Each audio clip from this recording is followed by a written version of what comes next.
Hello well-wishers and welcome to my channel Aspiring Minds. In today's video, we are going to discuss a very beautiful poem called When You Are Old, written by Butler Yeats. So grab your virtual seats and let's begin.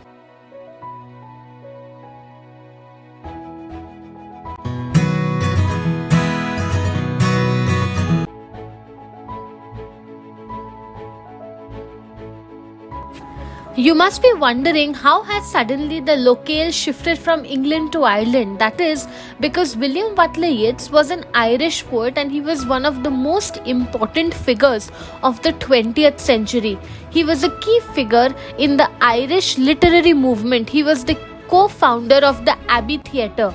His poetry often explores themes about Ireland and the cyclical nature of life. Naturally, a place where you are born and brought up is the place that you've spent most of your time, and you're going to have a lot of experiences to share, which W.B. Yeats also had, and he does it through his poems.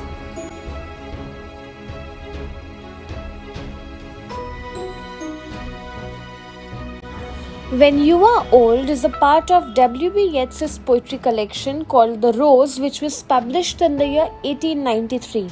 The poem is believed to be inspired by Yeats's love for Maud Gonne. She was a prominent Irish nationalist and a feminist of that time. And the poem that we will be discussing today reflects on how W.B. Yeats would yearn, would crave for a deeper spiritual connection beyond the physical aspects of love with Maud Gonne.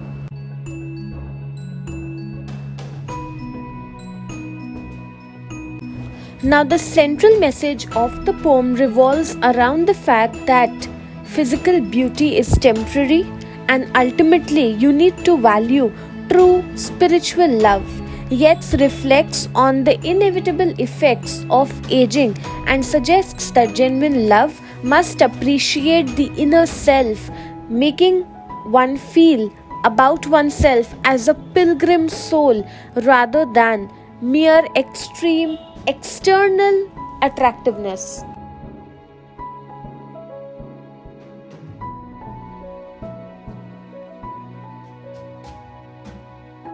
Now let us discuss the stanza-wise line-by-line meaning of the poem. In stanza 1, the poet says, "When you are old and grey and full of sleep and nodding by the fire, take down this book and slowly read and dream of the soft look your eyes had once and of their shadows deep." So in this stanza, the poet thinks about a moment in the future when the female subject of his attraction is old. The speaker is advising the person to pick up a book, suggesting that the act of reading will bring back the memories of their youth, the time that they've spent together.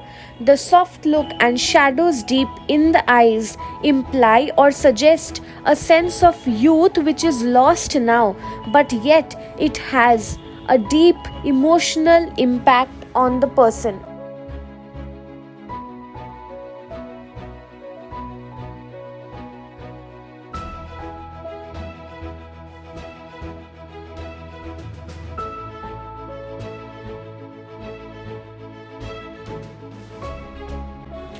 How many loved your moments of glad grace and loved your beauty with love false or true?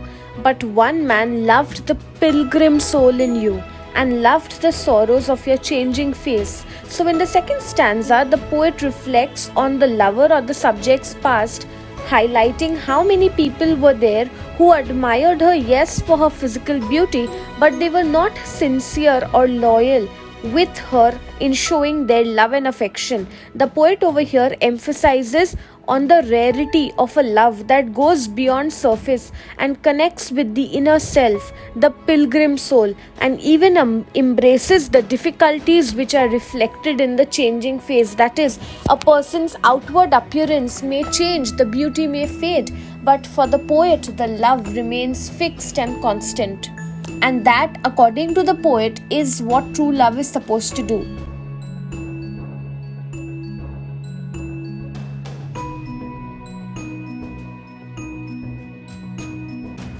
and bending down beside the glowing bars, murmur a little sadly how love fled and paced upon the mountains overhead and hid his face amid a crowd of stars. So, in the final stanza, the poet imagines the older person by thinking or comparing that person to fire. The speaker encourages the lovers to recall how love, even though metaphorically depicted as a person, fled and withdrew or took a place to stay in the mountains, hiding among the stars. So, this suggests that love, once present, has now become distant and elusive, just as you cannot reach the stars literally. Similarly, love has become that distant. And remember, in the beginning of the video, I told you about how W.B. Yeats had an inclination for Maud Gonne, a feminist, but she did not love him back. So, that is the same thing that he is trying to bring out through stanza 3 or through the entire poem, so to say.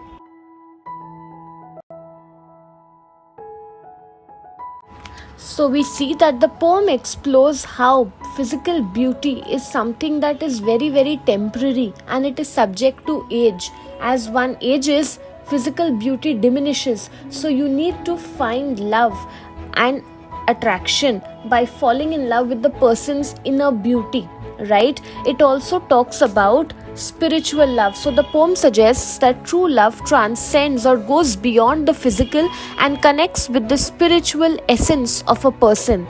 Next, it also talks about how there are admirers who may love a person because of their superficial or outward appearance, but the love that goes deeper, has spiritual aspects attached to it, is actually true love. And lastly, we see the poem talking about nostalgia. The poem is infused with a sense of nostalgia as the speaker looks back on the subject's youth and suggests that the reflection on the past can bring a deeper understanding of life and love.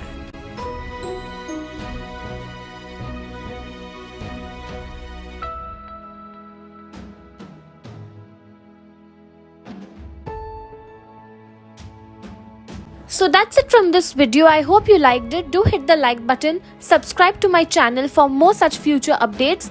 Thank you for watching. Bye.